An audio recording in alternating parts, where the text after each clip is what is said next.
না রাখেন। ডিপ্রেশনে থাকা মধ্যবিত্ত ছেলেটা আরও ভালোবাসার একটা মানুষ ছিল। এই শহরে সবারই কষ্ট আছে, কেউ প্রকাশ করে আর কেউ হাসির মাধ্যমে আড়াল করে।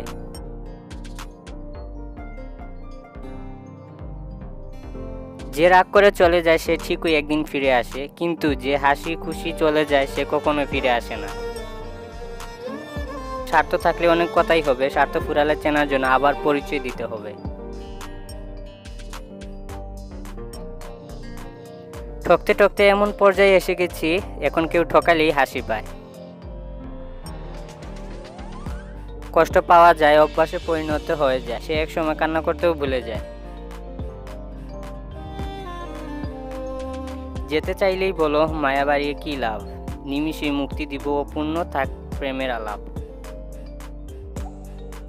নিঃশ্বাসটা একদিন দেহের সাথে বেইমানি করবে, আর তুমি তো মানুষ। ভাগ্যের কাছে হেরে গেছি, নয়তো আমিও কম আদরে ছিলাম না।